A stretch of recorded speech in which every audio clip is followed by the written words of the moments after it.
আসসালামু আলাইকুম। আপনারা সবাই কেমন আছেন? আশা করি ভালো আছেন। আজকে নিয়ে এসেছি মজাদার স্বাদের এক বেগুনের চপের রেসিপি। প্রথমে আমি বেগুনগুলো দেখেন কেটে নিতেছি। কিভাবে আমি পাতলা করতেছি, একেবারে পাতলাও না আবার মোটাও না। একেবারে অনেক পাতলা করলে সেটা কি এই আপনার বেসনের মধ্যে দেখা যায় শুধু বেসনই মুখে লাগে, বেগুনটা মুখে লাগে না। আমার ঘরে এইরকম মোটা হলে খেতে সবাই পছন্দ করে। আমি অনেকগুলা বেগুন হয়ে গেছে, ভাজতে চাইছিলাম, 3টা বেগুন বের করছিলাম, পরে দেখি অনেকটা হয়ে গেছে, সেজন্য আমি একটা বেগুন নিছি। তাই তো আমার অনেকগুলা হয়ে গেছে। এখন আমি কিছুটা বেসন আর 1 কাপ ময়দা, 2 কাপ বেসন দিয়েছি।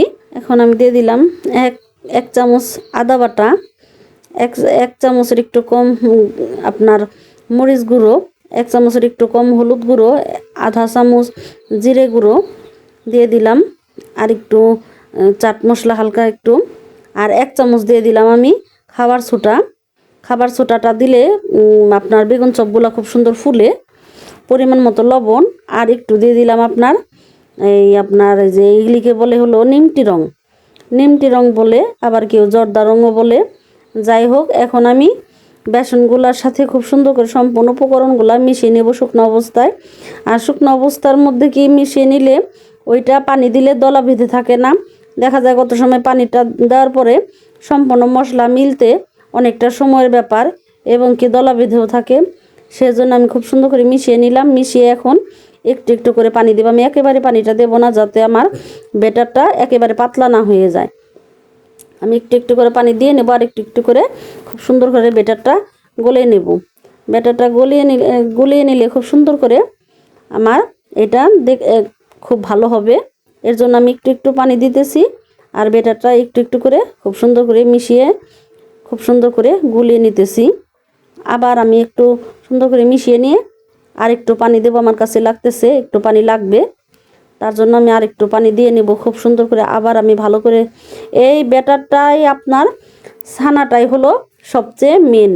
এই ব্যাটারটা যদি আপনি খুব সুন্দর করে সম্পূর্ণ উপকরণগুলা আর পানির পরিমাণ খুব সুন্দর করে পরিমাণ মতো দিতে পারেন, আপনার চপ অবশ্যই ফুলবে এবং কি খেতেও ভালো লাগবে। আর আমি সবসময় আপনার এই বেটারটার মধ্যে, বেসনটার মধ্যে আমি সবসময় একটু ঝালটা বেশি দিই।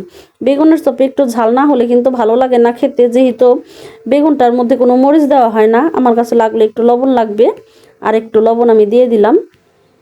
এই চপটা কিন্তু আমি বিকেলে নাস্তা হিসেবে বানাইছিলাম। আমার বাসার লোক খাইতে চাইছে, আমার বাচ্চারা সবাই খাইতে চাইছে, সেই জন্য আমি বিকেলে নাস্তা হিসেবে আমি বানিয়ে দিতেছি। দেখেন আমি বেগুনগুলো চুবিয়ে চুবিয়ে আমি বেসনের মধ্যে দিয়ে দিতেছি। তেলের মধ্যে আমি অলরেডি তেলটা গরম করে নিয়েছি চুলায় দিয়ে। এখন আমি যে অল্প দিয়ে আগে টেস্ট করব যে আমার প্রথম অবস্থায় কেমন হয়। কত সময় দেখা যায় তেলটা বেশি হয়ে যায় বা কম হয়ে যায়, সেই জন্যে আগে অল্প দিয়ে দেখে নিতে হয়, যাতে অনেকটা দিয়ে নষ্ট না হয় বা পুড়ে না যায়। আগে অল্প দিয়ে টেস্ট করে দেখতে হয়, যাতে ওই ব্যাসটা কেমন হইতেছে বা আমার কোন জিনিসটা কম হয়েছে বা কোন জিনিসটা লাগবে সেইটা বোঝা যায়। আমার সম্পূর্ণ ঠিক আছে, এবং কি আমার বেগুনের চপগুলা খুব সুন্দর করে ফুলেও গেছে। আরও ফুলবে, যেহেতু আমার এটা প্রথম ব্যাচ, আরও ইনশাল্লাহ ফুলবে। দেখতে থাকুন খুব সুন্দর করে।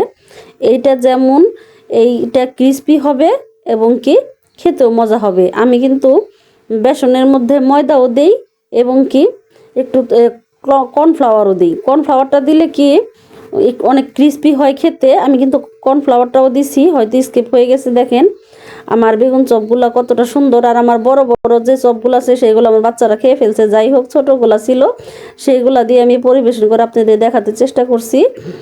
দেখেন এইভাবে অবশ্যই বাসায় বানিয়ে বিকেলবেলা হয়তো সন্ধ্যাবেলা বাচ্চাদের নাস্তা হিসেবে দিতে পারেন।